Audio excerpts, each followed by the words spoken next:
Ministro, tienes la palabra. Muchas gracias, presidenta. Señorías, comparezco para dar cuenta fundamentalmente, acercar el micrófono más, dar cuenta fundamentalmente del acuerdo alcanzado con los interlocutores sociales, con los sindicatos y con la patronal, tanto COE como CEPIME, y rubricado la semana pasada, sobre la modernización y refuerzo del sistema de pensiones, acuerdo que da cumplimiento a 12 de las 22 recomendaciones que el pacto elevó a su vez al Pleno del Congreso, y el Pleno del Congreso elevó al Gobierno en el octubre pasado. Antes de entrar a desgranar los elementos de este acuerdo, quería también darles cuenta de otra novedad muy importante. Como saben, en paralelo a la negociación con los agentes sociales, hemos estado ultimando y preparando el Plan de Recuperación y Resiliencia. En el Plan de Recuperación y Resiliencia hay un componente entero,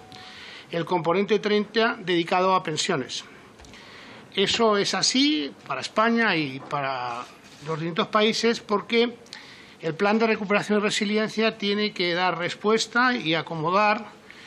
a satisfacción de las autoridades europeas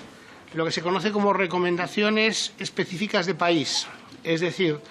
el Consejo Europeo cada año a cada país le va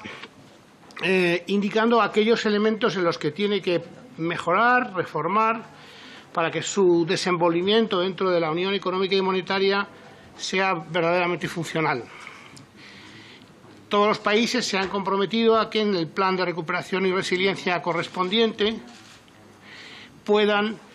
se incorporen todos aquellos elementos que den respuesta a esa recomendación específica de país. El Consejo Europeo, tras dejar de aplicarse a partir del año 2017 la reforma del 2013 y suspenderse, planteó a las autoridades españolas que cuál era su marco de referencia a medio plazo ante este vacío para las pensiones. Es decir, no solamente el dejar de funcionar la reforma, digamos, la discontinuidad y el suspenso indefinido de la reforma del 2013 generó mucha incertidumbre a los pensionistas y futuros pensionistas, sino que además generó incertidumbre en nuestros socios europeos. Por eso, en el Plan de Recuperación y Resiliencia hay un componente entero que intenta recuperar toda la credibilidad perdida como resultado de esta reforma fallida del 2013. Pues bien, la Comisión Europea, al elevar las recomendaciones al Consejo Europeo, que tiene que resolver de forma inminente en los próximos días el Plan de Recuperación y Resiliencia, en este caso de España, concluye, describe, tengo aquí la página 289, que es el componente 30, es el último, concluye y describe los distintos elementos del Plan de Recuperación y Resiliencia de España, los describe yo creo que muy bien, enfatiza, y eso es algo que es muy importante porque pone de manifiesto un cambio respecto a la situación anterior. Recuerden que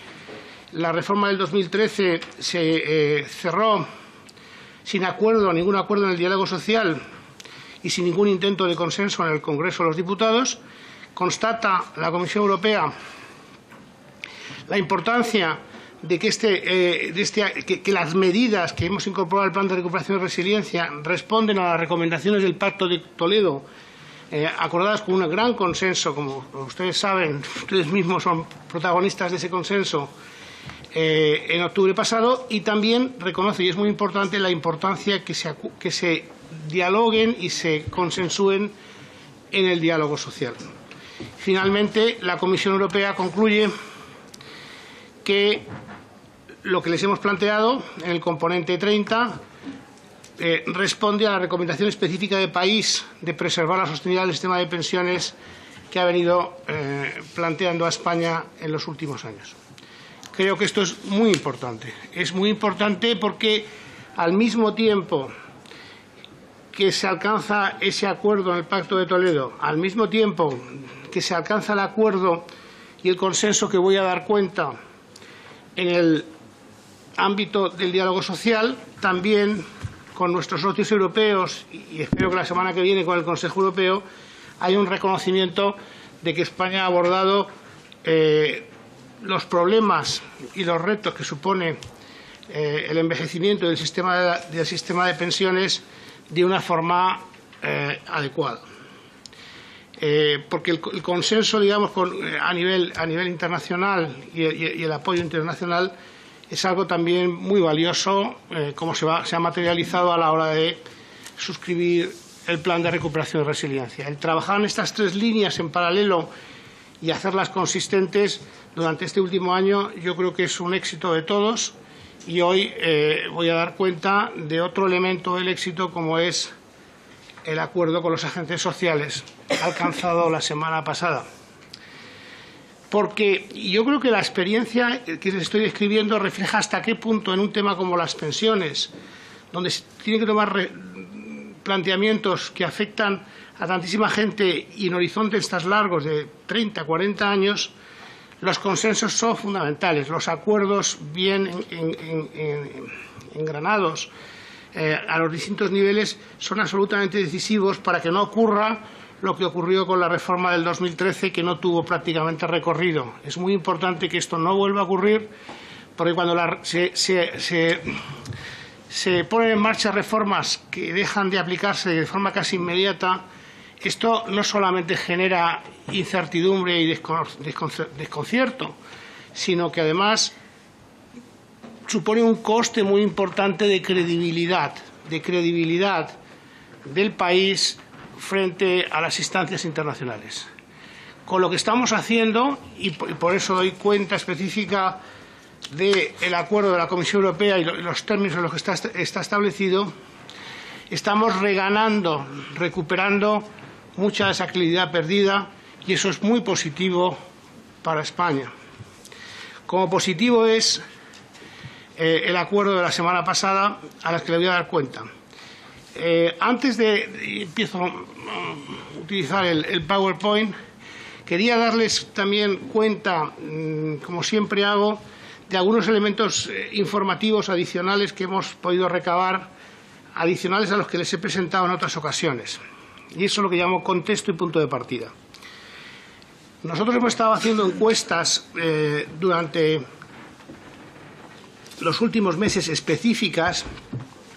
para constatar algo que en ocasiones anteriores hemos discutido aquí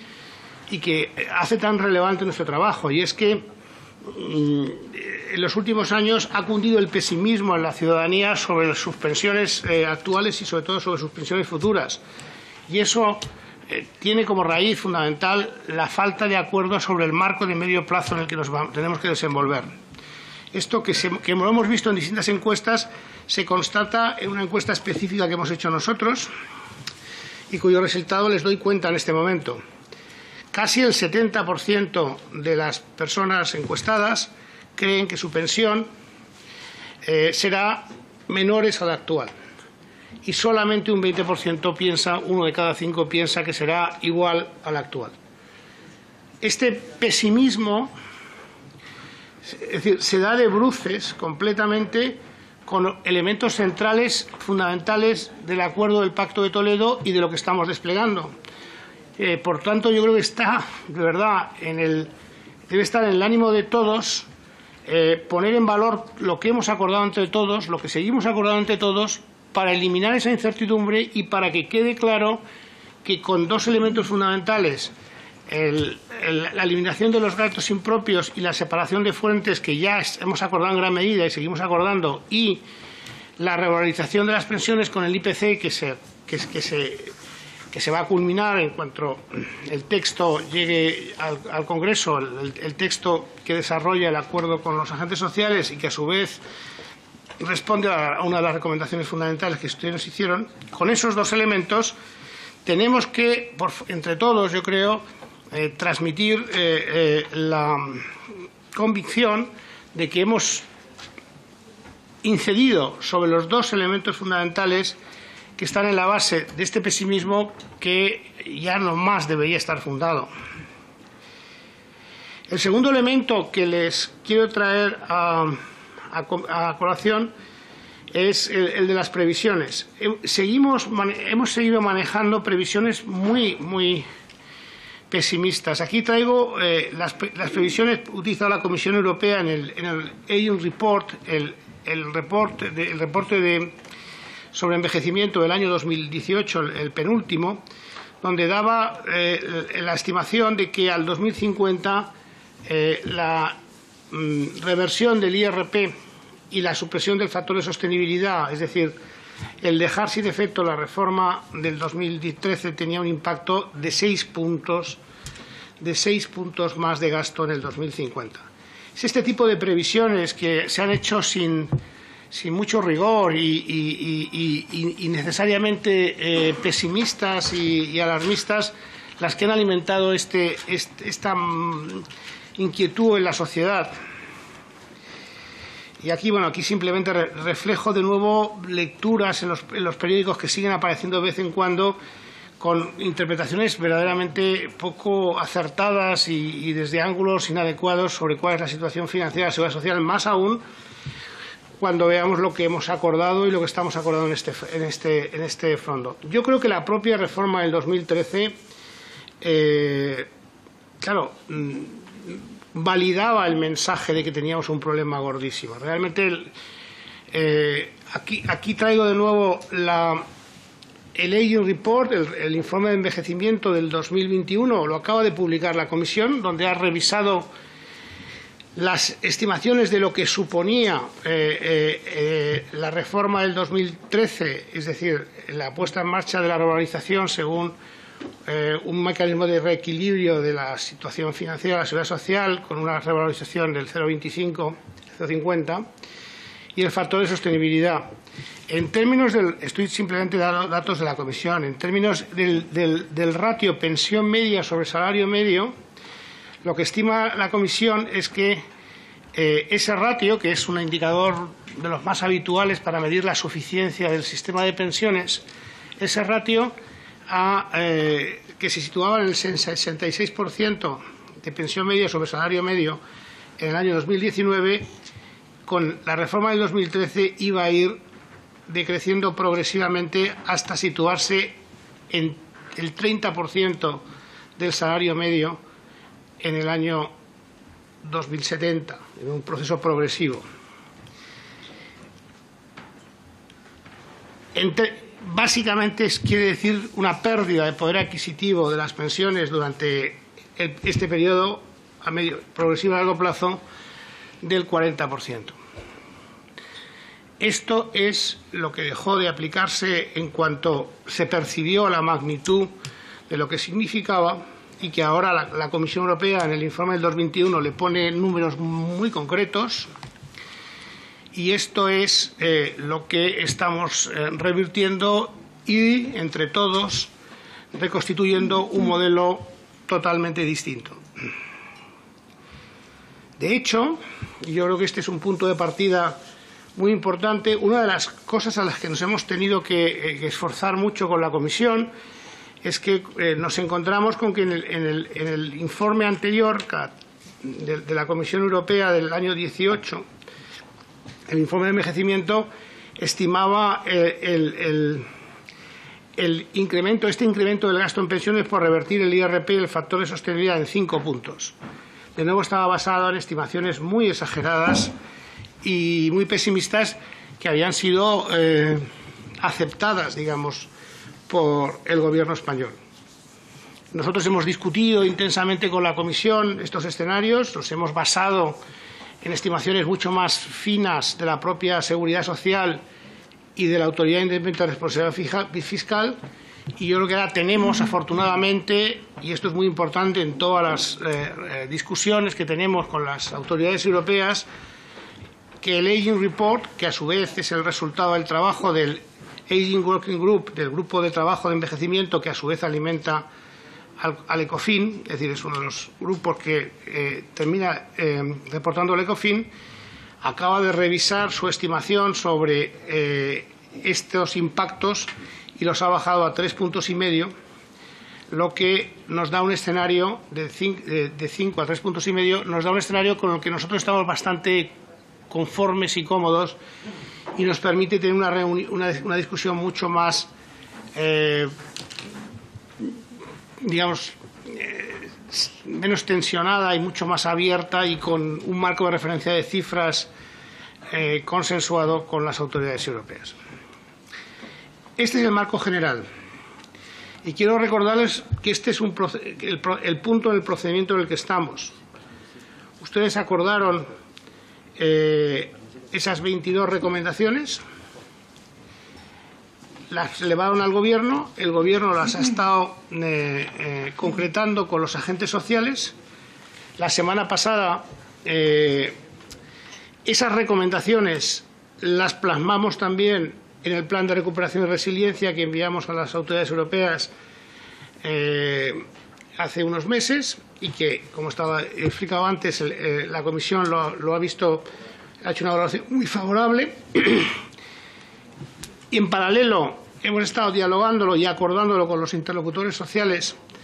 hasta llegar al acuerdo de la semana pasada y finalmente estamos ahora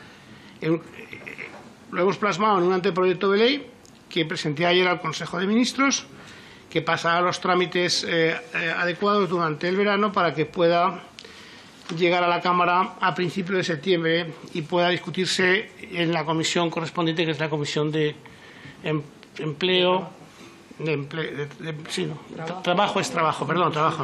Trabajo, Seguridad Social, Inclusión Social y Migraciones. Con esto se cierra el círculo en el cual el marco de referencia lo han marcado ustedes. Nosotros hemos hecho el trabajo con los agentes sociales y con las autoridades europeas. Les devolvemos un texto normativo para su discusión y aprobación en la Cámara y la expectativa es que podamos tener este proceso cerrado este año. Tanto con los agentes sociales como con las autoridades europeas, dada la magnitud de todo lo que estamos poniendo encima de la mesa y todos los elementos sometidos a discusión, hemos establecido un cronograma de discusión, digamos, de acuerdos que se extiende durante este año y el año que viene. Lo que traigo aquí a su consideración es el primer acuerdo. El primer acuerdo tiene con los agentes sociales algunos elementos ya cerrados y que se reflejan ya en un articulado concreto de la norma y algunos otros que nos hemos puesto de acuerdo sobre los principios generales y tenemos que seguir cerrando algunos elementos adicionales durante los próximos meses. Y hay otros elementos que tenemos que realmente empezar a discutir con los agentes sociales para poder tenerlo el año que viene y poder traerlo a la Cámara en el curso del año que viene. Este calendario que hemos acordado con los agentes sociales a su vez también está reflejado en el cronograma del pacto del Plan de Recuperación y Resiliencia. De forma ilustrativa, aquí tienen ustedes sus recomendaciones y estas son marcadas específicamente aquellas recomendaciones que se ven que encuentran respuesta en el acuerdo con los agentes sociales. Estamos hablando de 12 de las 22. No voy a ir enumerándolas, simplemente lo reflejo en estas dos transparencias que tienen aquí. Y voy también a hacer referencia para que tengan claro dónde estamos desde el punto de vista del Plan de Recuperación y Resiliencia en los distintos elementos. Como saben, el Plan de Recuperación y Resiliencia está organizado por hitos que los países tienen que cumplir con un determinado calendario. Estamos en este acuerdo con los agentes sociales y con el anteproyecto de ley que traemos a colación, abordando 5 de estos hitos. El primero es la separación de fuentes de financiación de la seguridad social, que se empezó de forma muy clara, digamos, se abordó de una forma sustancial en los presupuestos generales del Estado por la asunción por parte de la Administración General del Estado de casi 14.000 millones de gastos impropios, y el acuerdo es seguir avanzando en esta dirección en lo que queda, que ya es poco, en los próximos años de legislatura. Por lo tanto, son parte del acuerdo con los agentes sociales, donde se ha concretado todavía más este calendario y estos gastos impropios, y está reflejado en el anteproyecto de ley que llegará a la Cámara. El segundo punto es el del mantenimiento del poder adquisitivo de las pensiones, con el nuevo índice de revalorización que ustedes nos pidieron que trabajáramos y que acordáramos con los agentes sociales, y así hemos hecho. Está en el acuerdo y está en el anteproyecto de ley. El tercer hito del plan es el alineamiento de la edad efectiva de jubilación con la edad ordinaria. Está en el acuerdo en sus elementos de jubilación voluntaria y jubilación demorada, y también está plasmado en el articulado del anteproyecto de ley que traemos a la Cámara. El cuarto elemento es la sustitución del factor de sostenibilidad por un factor de equidad intergeneracional. Este nuevo mecanismo está acordado en términos conceptuales con los agentes sociales en el texto acordado. Su concreción final está en proceso de discusión y tenemos que seguir trabajando con los agentes sociales en los próximos meses, y hay un compromiso con un plazo fijado en el anteproyecto de ley. También el hito R3, esa es la jerga de la Comisión Europea, que es el nuevo sistema de cotización a la seguridad social de los trabajadores autónomos por sus ingresos reales. Están acordados los principios generales y plasmados en el acuerdo, aquí no solamente con los agentes sociales, sino con las asociaciones representantes de los autónomos. El detalle final sigue en proceso de concreción en los próximos meses y entrará en una reforma posterior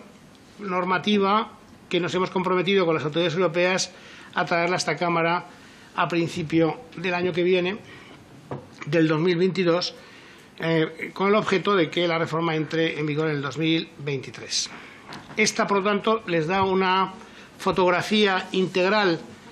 tanto desde la perspectiva de los hitos del plan de recuperación como del acuerdo que estamos cerrando, hemos cerrado con los agentes sociales y rubricado, y también cómo se refleja, en su caso, en el anteproyecto de ley. Voy a pasar ahora... vamos a pasar ahora a... Voy a pasar a desgranar los distintos elementos con un poquito más de detalle. Antes de eso, quería recordar que el acuerdo que hemos alcanzado es el primero en 10 años, y también quería poner de manifiesto, porque es un elemento importante, que el punto de partida de España, y de nuevo traigo aquí a colación el Aging Report de la Comisión, porque ha actualizado todos los datos y los ha hecho homogéneos entre países.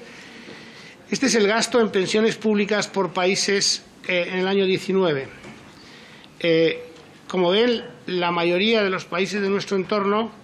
tienen un gasto superior al nuestro, algunos sensiblemente superior. Esto lo he contado yo varias veces, pero el que haya cifras actualizadas y homogéneas por parte de la Comisión Europea es bueno traerlo a colación y recordarlo. Y básicamente lo que pone de manifiesto es la importancia de lo que hemos acordado entre todos sobre los gastos impropios, porque si España no está por encima y claramente está por debajo de la mayoría de los países que tienen sistemas de seguridad social similares a los nuestros y que son comparables, no podemos poner aquí países anglosajones donde el sistema básicamente tiene un componente de capitalización muy fuerte, por lo tanto, pero países que tienen un sistema básicamente de reparto como el nuestro tienen un gasto en pensiones más alto que el nuestro. Si por otro lado nosotros tenemos ya cotizaciones sociales muy altas y más altas que la mayoría de nuestros entornos, ¿cómo es posible reconciliar esto? Pues es posible reconciliar esto por lo que hemos explicado muchas veces y ustedes nos han pedido que arregláramos, por los gastos impropios. Porque claro, además de estos gastos en pensiones, con las cotizaciones sociales se están abordando y se han abordado a lo largo de muchos años políticas de distinta naturaleza, que ustedes además en el acuerdo las desgranaron en 22.000 millones de euros, que hacen que cuando se aborda, y esto hemos tenido que explicarlo muy bien a las autoridades europeas para que entendieran, con los niveles de ingresos actuales y con el sistema que tenemos, y por eso es tan importante transmitir tranquilidad y certidumbre a los pensionistas, tenemos un sistema cuyo punto de partida es sólido. Hay que abordar los retos del futuro, hay que hacerlo con tiempo y con inteligencia y a través de mecanismos que sean muy aceptables por todos y que probablemente incidan en mecanismos voluntarios, pero es muy importante recordar siempre cuál es el punto de partida. También es importante recordar, al hablar de retos, dónde está el reto y cuál es el horizonte temporal que tiene. Mire, aquí son datos de la Seguridad Social, la proyección de altas de jubilación y las jubilaciones que se han realizado hasta el año 2020. Y como ven ustedes, tenemos un problema, por así decirlo, que se sitúa entre 2025 y 2050. Como ven, es el periodo en el cual aumentan extraordinariamente el número de altas y cómo después, a partir del año 2040, empiezan a bajar y si nos vamos a los años en torno a después de 2050, estamos en niveles similares a los actuales. Incluso, si siguiéramos, veríamos que incluso algo más bajos. Es decir, cuando miramos al futuro, tenemos un punto de partida muy sólido y cuando miramos al futuro, nos encontramos que tenemos un problema coyuntural, pero como son los ciclos poblacionales de cierta extensión, que es donde tenemos que concentrar nuestros sistemas de financiación para el aumento que se va a producir en el gasto en pensiones en este periodo. Y esta es la dimensión futura sobre la que tenemos que operar y trabajar y sobre la que ustedes nos mandaron un conjunto de recomendaciones y estamos dando satisfacción a ellas. Por lo tanto, punto de partida muy sólido y un problema acotado que lo tenemos aquí en este horizonte temporal que les estoy presentando en este momento. ¿Y cuáles son los acuerdos ya concretos? Primero, y muy importante, el elemento que transmite más certidumbre y que más consenso suscita entre todos, por supuesto, que es que los pensionistas tienen que tener asegurado en todo momento que sus pensiones se revalorizan y mantienen su poder adquisitivo y además lo hacen con el índice de precios al consumo. Ya no pueden depender de que el gobierno de turno en unos presupuestos del Estado fije una cantidad u otra. Ya no pueden depender de, obviamente, una reforma como la del 2013 que les hacía y erosionaba su poder adquisitivo de una forma extraordinaria porque se establecía un mecanismo para todos esos gastos impropios que no tenían que ver con las pensiones se neutralizaban básicamente perdiendo poder adquisitivo.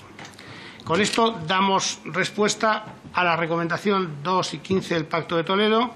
y damos respuesta a el hito, la reforma 2A del Pacto de recuperación, el Fondo de Recuperación y Resiliencia, el Pacto de Resiliencia. ¿Qué es lo que estamos haciendo? Estamos garantizando el mantenimiento del poder adquisitivo, esta es la fórmula concreta, de tal forma que todos los años los pensionistas sabrán que el 1 de enero se incrementarán sus pensiones de acuerdo con la inflación media a través del IPC registrada en el año anterior. Es así de simple y así de claro. Cada 5 años el Ministerio elevará un informe al Pacto de Toledo para que se constate que con este mecanismo, que es más o menos evidente, puede tener algún decalaje temporal, pero se constate y se pueda que se ha producido lo que realmente es el objetivo, que los pensionistas mantienen en todo momento su poder adquisitivo con este mecanismo. Segundo elemento, medidas para acercar la edad efectiva a la edad ordinaria de jubilación. Con esto damos respuesta a las recomendaciones 6, 11 y 12 del Pacto de Toledo y también al hito 2B de la Comisión Europea. Yo creo que me parece que es importante aclarar desde el principio, porque a veces me lo preguntan, que la edad ordinaria de jubilación, la edad legal, que a veces se llama, en España es adecuada y en ningún caso, ni ustedes lo han planteado, ni nosotros no consideramos debe ser considerada su modificación. Es una edad adecuada. El problema que tiene España, y es aquí donde sí que tenemos que incidir a través de los mecanismos voluntarios que hemos acordado y que ustedes nos pidieron que desarrolláramos, es que tenemos una tasa de actividad, es decir, un mercado laboral con poca gente trabajando a partir de los 55 años. Si miramos este gráfico, lo que mide es por tramos de edad en el eje horizontal la desviación entre la tasa de actividad, es decir, el número de personas en el mercado de trabajo en cada franja de edad en relación a lo que ocurre en la media de la Unión Europea. Y como vemos, entre 25 y 54 años estamos un punto por encima de la media europea. A partir de 55 años bajamos entre 55 y 64 años a 2 puntos y por encima de 65 años, donde operan fundamentalmente los mecanismos de jubilación demorada voluntaria, estamos 4 puntos por debajo de la media europea. Es aquí donde tenemos la capacidad para incidir mediante mecanismos voluntarios para que la edad efectiva se vaya alineando con la edad real. Esto es lo que tenemos detrás y la referencia europea y otros estudios es muy relevante. ¿Qué es lo que estamos acordando y trasladando? Hemos acordado con los agentes sociales con todo detalle y hemos trasladado al articulado. Primero, mejorar la jubilación demorada mediante incentivos positivos. En segundo lugar, finalizar las cláusulas de los convenios que permiten, que impiden de alguna forma, esas cláusulas impidían la efectiva aplicación de la jubilación demorada. Y mayor flexibilidad y mejora de equidad en los coeficientes de jubilación anticipada, fundamentalmente los de jubilación voluntaria, pero también afecta a los de jubilación involuntaria. Son más flexibles y además se introduce una equidad al aplicarse sobre la pensión y no sobre la base reguladora. También incorporamos una mejora del tratamiento de la incapacidad temporal para mayores de 62 años. Pero claro, en este contexto en el cual estamos propiciando carreras laborales más largas, en línea con los países de nuestro entorno, a través de estos incentivos voluntarios, parece lógico que si a esas edades las bajas laborales son un poquito más largas, pues se compense a las empresas de alguna forma por ese elemento. Los incentivos de jubilación demorada. Aquí lo que estamos... Yo creo que esto es el resultado de una encuesta. Aquí hemos también comprobado toda la esperabilidad internacional. En España hemos comprobado, aparte de comprobar que los incentivos que ya existen son prácticamente desconocidos, pero prácticamente desconocidos por todo el mundo que debería conocerlos, que está cercano a la de jubilación. Cuando les hemos preguntado y les hemos planteado dos alternativas a las personas que están justo en la edad próxima a jubilarse, les hemos planteado la posibilidad, si quieren una cantidad tanto alzado, digamos, de alguna forma lo que estamos haciendo aquí es la jubilación demorada voluntaria supone un ahorro para el sistema. Lo que estamos diciendo es ese ahorro para el sistema nos lo vamos a repartir entre el que realmente ha tomado la decisión de demorar y el propio sistema, que se refuerza desde el punto de vista de su sostenibilidad. Bueno, pues cuando planteamos dos alternativas, que es recibir un tanto alzado al que haya demorado año a año su jubilación de forma voluntaria, y la alternativa de recibir una pensión, un incremento mensual mayor en la pensión, como ven, en todas las edades, en todos los niveles de pensión y en todas las edades también, aunque no esté aquí, es abrumadora o es muy destacada la preferencia por el tanto alzado. Y eso es lo que hemos acordado. Hemos acordado con los agentes sociales que el pago único por un año de demora puede alcanzar, depende obviamente del nivel de la base de cotización que tenga cada uno y también de los años de cotización, pueda llegar hasta los 12.000 euros al año, que es básicamente equivalente a un incremento de la pensión de el 4% por año en todo su periodo de demora. Vamos a permitir, y así está en la norma que traemos a su consideración,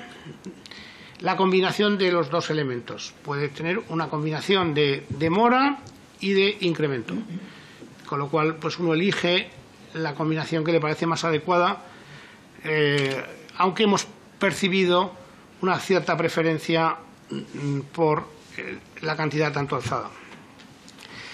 También mejoramos las condiciones para empresas y trabajadores porque exoneramos de la obligación de cotizar por contingencias comunes a partir del cumplimiento de la edad de jubilación ordinaria. Es un incentivo adicional. Como decía, para que esta cláusula, para que estos mecanismos de jubilación demorada sean realmente eficaces, las cláusulas de jubilación forzosa en los convenios colectivos tienen que acotarse muchísimo, porque si no dejamos de tener capacidad, es decir, la capacidad de decisión que tiene una persona desde el momento en que su jubilación, la decisión de cuándo se jubila es un derecho, deja de serlo si en un convenio colectivo se decide lo contrario. Esto, aparte de que es una anomalía española, pues tiene fuertes críticas, digamos, de los especialistas a nivel internacional, como se refleja en el Consejo. Esta referencia a la OCDE que he traído aquí a colación. Hay más de 1 millón de trabajadores afectados por cláusulas de este tipo en 2021.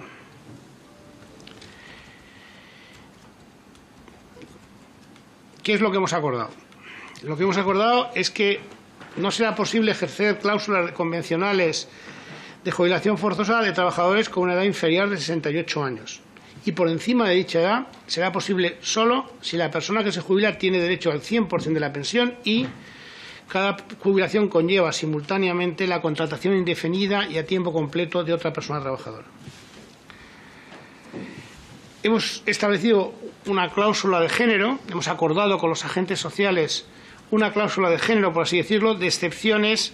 para sectores con baja participación laboral femenina, por debajo del 20%. Y en estos casos, y siempre que se verifiquen las condiciones señaladas para mayores de 68 años, la particularidad es que se podrá realizar la jubilación a una edad anterior y la contratación siempre que la persona contratada sea mujer. Este es el acuerdo sobre jubilación demorada y empiezo con lo que tiene que ver con la mejora de la equidad y la mayor flexibilidad de la jubilación anticipada. En el caso de la jubilación anticipada, yo ya lo he traído a colación, voluntaria, lo que constatamos es, primero, que la mayoría de las personas que se jubilan, eso ya lo he enseñado otro día, lo hacen estando en base máxima, los que están en base máxima de cotización, y después la concentración está fundamentalmente materializada justo a los... Estos son datos para el año 2019, en el primer momento que es posible, es decir, con 63 años. Esto refleja después las decisiones que, como saben, se van tomando porque tienes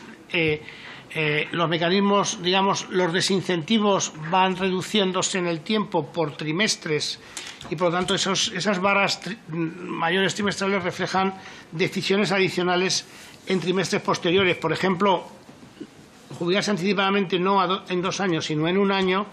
lo hace un 10% de las personas que lo hacen. Con este resultado, y mirando a la sostenibilidad del sistema y a intentar propiciar, y eso está en la memoria económica que acompaña el análisis y en todos los cálculos, propiciar pequeños cambios de comportamiento en el margen que agregados afecten de una forma sustantiva al sistema, lo que hemos hecho es crear un ajuste o, digamos, unos cambios en los coeficientes que incentiven y propicien demorar fundamentalmente unos meses para quien realmente quiera jubilarse anticipadamente, demorar esa decisión unos meses de tal forma que desde el punto de vista agregado, desde el punto de vista individual no cambia mucho, desde el punto de vista agregado tiene efectos importantes desde el punto de vista de la sustitución. Y esto es lo que es las ideas fundamentales del planteamiento, junto al elemento de equidad de que claramente la base de cálculo, el coeficiente desincentivador se aplica sobre la pensión que uno va a recibir y no sobre la base reguladora. En la mayoría de los casos hay incluso penalizaciones menores de las actuales, lo vamos a ver a continuación. Se alinean, como he explicado, los desincentivos aplicables en pensión máxima de forma gradual en un periodo transitorio. Es decir, esto que vamos aquí lo vamos a desplegar en 10 años progresivamente. Es decir, vamos a llegar a este punto para que ninguna persona que esté en edad próxima a jubilar y que tenía ya pensado algún tipo de planteamiento se vea afectada o tenga que cambiar su planteamiento como resultado de este cambio de incentivos. Por eso lo desplegamos de una forma muy gradual, teniendo en cuenta que esto es una reforma a 30 años, es la forma adecuada de hacerlo. Se premian las cotizaciones en las carreras más largas, es decir, estas curvas que voy a enseñar difieren en función de las carreras profesionales. Yo creo que esto es menos relevante. Vamos a ver cómo quedaría. Esta es la situación actual, es decir, los coeficientes actuales de desincentivación de la jubilación anticipada evolucionan por trimestres, como vemos, y con un horizonte de 2 años. Lo que tenemos en el eje horizontal son meses, y esta es la nueva curva que surge, que es continua y por lo tanto ya no tiene saltos trimestrales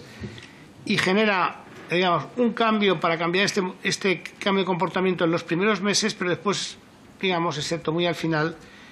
es ligeramente menos desincentivadora de lo que es ahora. Este es un cálculo hecho para personas, digamos, trabajadores entre 38 y 41 años y medio cotizados, por coger una de las referencias que existen. Y muy importante y relevante recordar que estos coeficientes de facto para las personas que están en base máxima no son actualmente del 16%, sino que son del 4%, 4,8%. Voy a pasar a explicar la separación de fuentes, que es otro de los acuerdos del Pacto de Toledo. Esta es la reforma 1 y también el hito 1 del Plan de Recuperación y Resiliencia. Ustedes nos pidieron que hubiera una imagen fiel en la Seguridad Social, de tal forma que todos aquellos gastos que han sido cubiertos durante los últimos años con cotizaciones sociales, pero que responden a políticas públicas de distinta naturaleza, sin duda legítimas, pero que tienen que ser sufragadas por los presupuestos generales del Estado, porque son decisiones de política que responden a iniciativas para mejorar o para incentivar determinados elementos en la contratación del mercado de trabajo, políticas activas de empleo, etcétera, subvencionar determinados regímenes. Es decir, la lista la establecieron ustedes. Nosotros con los agentes sociales la hemos afinado un poquito más, sigue estando en torno a los 22.000 millones, pero les recuerdo que ya desde el año 2021 en los presupuestos generales del Estado todos estos elementos que aparecen abajo están ya siendo sufragados no con transferencias de la Administración General del Estado a la Seguridad Social, y ya no son, digamos, no tienen que materializarse en créditos como era hasta ahora. Como digo, el compromiso con los agentes sociales es seguir avanzando en respuesta al Pacto de Toledo en esta línea. Ya queda, les recuerdo que el déficit de la Seguridad Social, que es el que deberíamos más o menos retornar cuando acabe todo el efecto de la pandemia, se cifraba en torno a los 18.000 millones de euros, 14.000 ya están cubiertos, nos quedan todavía un poquito, no mucho, pues digamos que hemos resuelto 4/5 partes del problema y nos hemos comprometido a digamos, cerrar todo en los próximos presupuestos, en los próximos 2 años. Yo creo que este sistema, y yo creo que esto es un planteamiento para el futuro que queremos traer que nos gustaría poder incorporar en el proceso legislativo. Yo creo que es bueno que una vez que esto es así, los nuevos compromisos de gastos ajeno a la seguridad social requieran el acuerdo del Ministerio de Hacienda. Es decir, una vez que ya, digamos, este tipo de políticas que antes se iniciaban a veces desde los ministerios de Trabajo y del antiguo Ministerio de Trabajo y ahora de los dos ministerios que llevan este tipo de políticas, como se ha hecho, por ejemplo, es un buen ejemplo, es todo lo que hemos hecho durante la pandemia, son políticas que en un momento determinado hay que poner en marcha por coyunturas tan excepcionales como las que ha habido o por determinadas realidades del mercado de trabajo que requieren políticas públicas de gasto o de exoneración o reducciones de cotizaciones a la seguridad social. Este tipo de iniciativas que tienen un coste fiscal, una vez que ya no se sufragan dentro del subsistema de la seguridad social, que es lo que nos han pedido ustedes, si se acuerden, aunque la iniciativa sea de estos ministerios, el acuerdo, digamos, dado la implicación de gasto que tiene, y esto es algo muy razonable desde el punto de vista del rigor y la disciplina presupuestaria, requiera el acuerdo del Ministerio de Hacienda. Paso a continuación a el siguiente elemento del acuerdo con los agentes sociales, que es la cotización por ingresos reales de los autónomos, que también es el hito 3 del componente 30 del Plan de Recuperación y Resiliencia. Esta es algo muy perseguido por los representantes de los autónomos durante muchos años y en general por todos. Es una anomalía del sistema las características del sistema de cotización de autónomos. Al cruzar con los últimos datos con la agencia tributaria, los datos de autónomos con los que tenemos en la Seguridad Social, hemos constatado lo siguiente, pues que algo más de en torno a un tercio y algo más de los autónomos tienen rendimientos negativos o no presentan declaración y cotizan a la Seguridad Social, es decir, rendimientos netos negativos, y como otro tercio, algo más de otro tercio, tienen rendimientos superiores a la base mínima. Es decir, la situación es muy heterogénea, pero como verán aquí de este gráfico, dominan ampliamente los rendimientos inferiores a la base mínima. Es decir, que la transición que se va a hacer progresiva a un régimen con ingresos reales, en principio, aunque da la opción a muchos trabajadores autónomos, a la mayoría de los trabajadores autónomos, a cotizar menos de lo que están cotizando en este momento. Luego, los ejes del acuerdo, como digo, este acuerdo no solamente con los agentes sociales, sino que a esta parte del acuerdo se han incorporado y se han adherido los representantes de las tres principales asociaciones de trabajadores, los trabajadores autónomos. Se implementará de forma gradual a partir del año 2022 y será efectiva en el 2023 con un periodo transitorio. Lo que se busca es mayor protección y la búsqueda de un equilibrio entre contributividad y eso se hará a través de un número de tramos. ¿Cuántos tramos? ¿Cuántos tramos existirán, digamos, por debajo y por encima de lo que es la base mínima actual? Pues eso es lo que tenemos que cerrar con los autónomos todavía. Nos hemos dado un plazo de unos meses. Yo creo que el abanico de opciones está relativamente acotado. El número de tramos que se establezcan por debajo de la base mínima será especialmente relevante para aquellos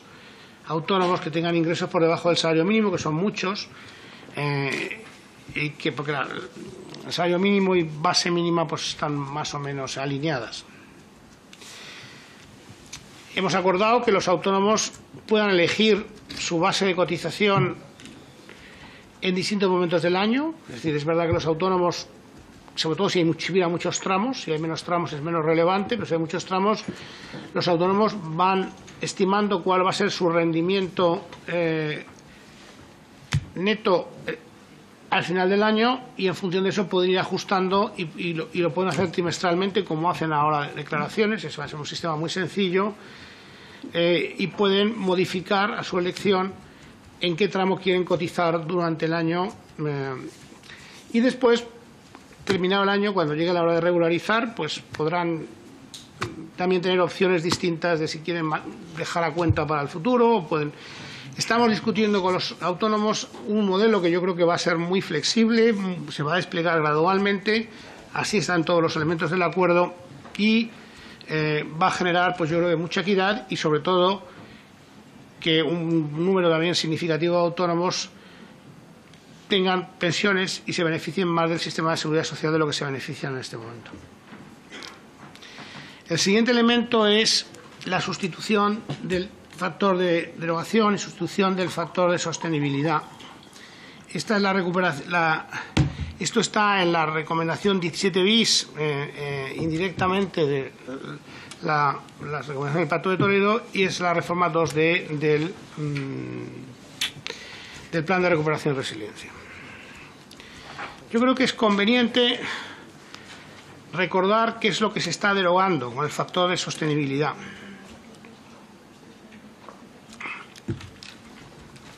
Yo creo que, sorprendentemente en su diseño, por eso yo creo que hay consenso de que este factor de sostenibilidad estaba mal diseñado y mal planteado, el factor de sostenibilidad vinculaba con la esperanza de vida. Cuando, digamos, los problemas de sostenibilidad en el sistema que plantea la esperanza de vida se resuelven, y eso lógicamente, con la edad de jubilación y haciendo que la edad efectiva se alinee a la edad legal. Y con esa vía es por la vía lógica con la cual, trabajando más y sobre todo si podemos hacerlo, parece que sí, con los números que nos salen hacia adelante, simplemente de forma voluntaria, con las posibilidades que da la profesión de cada uno, abordamos gran parte del problema de esperanza de vida. El otro problema, que es el que yo reflejaba al principio, es el problema que se plantea por esta jubilación tan intensa de una generación entre 1960 y 1975 que ha sido particularmente ancha. Pero después, como veíamos en las proyecciones y como salen las proyecciones del Aging Report de la Comisión, el problema vuelve otra vez a minorarse mucho y volvemos a una situación que no es muy distinta de la que hemos tenido en los últimos años. Bueno, pues a pesar de eso, el factor de sostenibilidad, tal como está diseñado la reforma del 13,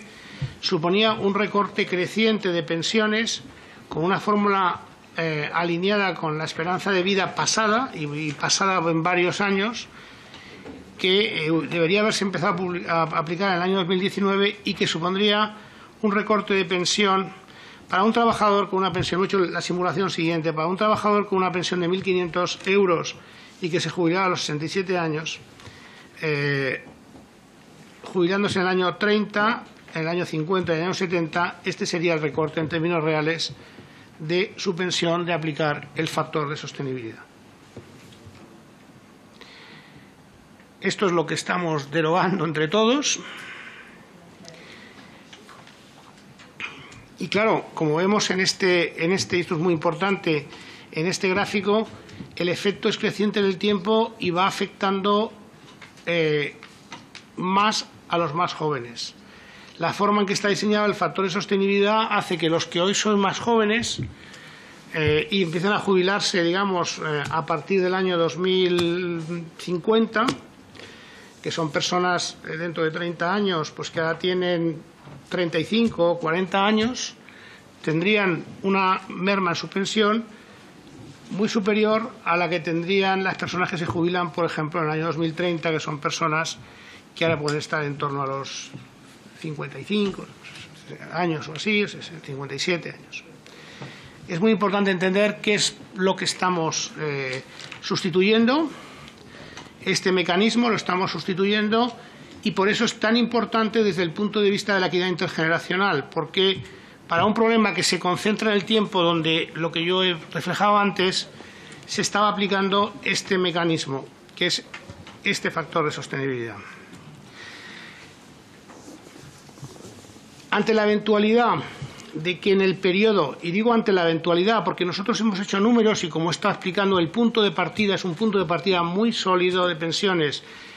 estamos tomando decisiones sobre la edad efectiva que tienen un efecto muy relevante desde el punto de vista de allegar mayores recursos al sistema, y además hay otros elementos adicionales pendientes para la segunda fase que generan también ingresos, pero ante la eventualidad de que en el periodo de mayor tensión que genera es la jubilación de esta generación, hubiera que llegar a ingresos adicionales, lo que hemos acordado con los agentes sociales es exactamente, yo creo que en este tema quiero transcribir exactamente los párrafos que están en el plan.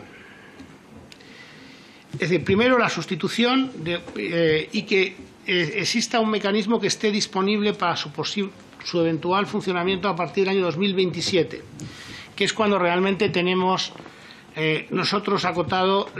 este mayor aumento de personas que se empiezan a jubilar. No en el año 19, como existía en el factor anterior, sino a partir del año 27. Este es el primer elemento del acuerdo. Hemos establecido un periodo para acordar este mecanismo con los agentes sociales que se extiende durante los próximos meses, teniendo en cuenta la pausa de verano, pero que vamos a empezar ya a continuar el diálogo con ellos en este momento. Quiero recordar, porque este es parte del acuerdo con los agentes sociales, que los agentes sociales en 2011 ya se pusieron de acuerdo y que existiera un mecanismo de este tipo. El mecanismo está acordado y pendiente de desarrollo en la reforma pactada tanto en el Pacto de Toledo como con los agentes sociales en el año 2011. Lo que ocurrió después es que en el año 2013, sin acuerdo con los agentes sociales y sin acuerdo en el Pacto de Toledo, se introdujo el mecanismo que acabo de explicar y que tiene esa naturaleza. Por lo tanto, el siguiente elemento del acuerdo es seguir, digamos, recuperar el concepto que existió y que se construyó hace 10 años. Y lo que dice, lo que hemos acordado sobre la naturaleza de este mecanismo de equidad intergeneracional está en los dos párrafos siguientes, que los dejo ahí, yo casi los podría leer yo, pero los pueden leer ustedes, los habrán leído probablemente todos ustedes. Y yo creo que lo que viene a plantear es lo siguiente. Ante la eventualidad, porque yo creo que cuando acordemos este mecanismo, como el problema está básicamente acotado y resuelto, pero tenemos que ser previsores y tenemos que tener todas las posibles opciones preparadas, ante la eventualidad de necesidad de llegar mayores ingresos al sistema y mayor esfuerzo de sostenibilidad en ese periodo, la discusión en ese momento y la podríamos y se podría ir revisando y se podría ir activando en función de variables y elementos que en este momento tenemos que estimar y no sabemos muy bien cuáles son. La realidad es que, y leo abajo la última frase, digamos, ello implicaría incorporar indicadores, voy a leer casi, en el conjunto que ofrezca una imagen más fidedigna del desafío para que el sistema supone el envejecimiento de la población y que, actuando de forma equilibrada sobre el conjunto de los parámetros del sistema, sirvan de base para un diseño de un nuevo mecanismo que evite hacer recaer en las generaciones más jóvenes el coste derivado de la llegada de la edad de jubilación de cohortes de trabajadores más poblados, repartiendo de forma equilibrada el esfuerzo entre generaciones y fortaleciendo la sostenibilidad del sistema a largo plazo. ¿Cómo entiendo yo esto? Yo entiendo que, llegado el momento, y en su caso, y digo porque esto no es algo que haya que dar por garantizado, si hubiera que llegar nuevas fuentes de financiación al sistema, que en cualquier caso son pequeñas, muy pequeñas, quiero decir, porque los cálculos que les he presentado y que están en el Aging Report y con las otras decisiones que estamos tomando de acompañamiento a través de incentivos voluntarios son muy importantes, en su caso, la disyuntiva es, una situación de este tipo se paga con impuestos que lo pagan todos, o podría contemplarse la posibilidad de mecanismos más selectivos a la hora de llegar a las fuentes de financiación. Esto es lo que está planteando este acuerdo con los agentes sociales y creo que es un elemento de reflexión muy importante que yo creo que trasciende, sinceramente creo que trasciende, y una sociedad madura tiene que tenerla, trasciende lo que estamos hablando de pensiones. Tenemos unas generaciones de jóvenes que tienen un nivel de precariedad y de tasa de desempleo muy superior a las que ha tenido una generación, por ejemplo, como la mía. Es una generación no muy ancha desde el punto de vista del tamaño que tiene el cohorte de población y que, como todos los ciudadanos hacemos, tendrá que afrontar el mantenimiento del un estado del bienestar en el que todos creemos extraordinariamente, que no solamente tiene como elemento central las pensiones, sino la dependencia, la sanidad, etc. A la hora de diseñar las políticas públicas de los próximos años, yo estoy convencido que, del mismo modo que en este momento ya nadie discute, pero hace unos cuantos años era raro oírlo, que la consideración de género es una consideración fundamental de justicia y de equidad que hay que incorporar a las políticas públicas, yo estoy convencido que con el tiempo, y por eso es bueno dejar un hilo del que tirar hacia adelante, y yo creo que es responsabilidad de todos plantearlo así, plantear este mecanismo de equidad intergeneracional va a ser un elemento que probablemente tenga también elementos de justicia y de equidad. Esto es lo que hay detrás del acuerdo y nada más que eso. Es un concepto que se ha reflejado de esta forma, es un concepto que se ha reflejado en estos términos en el acuerdo que hemos firmado con los agentes sociales, con los sindicatos y la patronal la semana pasada, que arranca del acuerdo del 2011, que está derogando un factor de sostenibilidad del 2013 mal diseñado, que genera unos recortes probablemente innecesarios de pensiones, porque probablemente estén atendiendo a otro tipo de consideraciones o a problemas de percepción errónea de un problema, que es permanente, era permanente y se extiende indefinidamente en el tiempo y afecta fundamentalmente a los jóvenes. Y frente a eso, lo que planteamos es este concepto, digamos, de cómo deben abordarse los problemas de financiación o cómo debe incorporarse este elemento de equidad intergeneracional en la posible solución de un problema que al día de hoy no tenemos ni siquiera cuantificado adecuadamente y que, ya digo, con las decisiones que estamos tomando entre todos en este momento y con el punto de partida sólido que tiene el sistema una vez eliminados los gastos impropios, tenemos tiempo y tranquilidad para ir viendo cómo se van desplegando nuevos elementos. Hay algunas otras medidas de mejora en el acuerdo. Una es la creación de la Agencia Estatal de la Seguridad Social, aquí, que es una recomendación suya que nos hicieron, la hemos acordado también con los agentes sociales, que están lógicamente muy interesados, porque a todos nos interesa que la seguridad social, que es el mecanismo administrativo, digamos, es la instancia administrativa que gestiona las pensiones y muchas otras y muchísimas otras elementos del estado de bienestar. Miren ustedes, si no, durante la pandemia, lo que ha hecho la Seguridad Social en el ámbito de los ERTES, en el ámbito de los autónomos, en el ámbito de la incapacidad temporal. El sostenimiento, digamos, no es tan difícil por parte, como ha sido la pandemia, se ha hecho una parte muy importante como resultado de esta institución. Bueno, pues esta institución debe mejorarse desde el punto de vista tecnológico, organizativo y administrativo para que cumpla sus funciones de una forma más plena. Esto, que es lo que nos pidieron ustedes, también está en el acuerdo. Nos hemos dado un plazo de 6 meses para abordar el marco regulador del acceso a la pensión de viudedad de las parejas de hecho. Lo vamos a hacer con los agentes sociales en los próximos meses, en paralelo con el elemento anterior que les he explicado. Y también vamos, en el plazo, en este caso de 3 meses, a abordar el problema de la cotización de los becarios, que yo creo que también en el ámbito del diálogo social llegaremos a un acuerdo. Y con esto concluyo. El acuerdo alcanzado con los agentes sociales, una vez desgranado ante ustedes los distintos elementos, comprobarán que es extraordinariamente extenso y profundo, que aborda cuestiones de naturaleza muy compleja, que aborda incluso por primera vez temas que llevaban décadas sin ser abordadas, como el asunto de que los autónomos coticen por sus ingresos reales. Cumple con, como he dicho antes, 12 recomendaciones de las 22, el resto seguimos trabajando y irán llegando nuevos elementos a esta Cámara y a esta Comisión. Y cumple la mayoría de los compromisos ya del componente 30 del Plan de Recuperación de Resiliencia.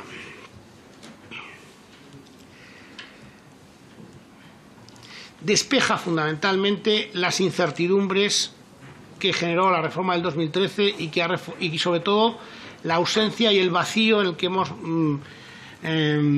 hemos trasladado, la sensación de vacío a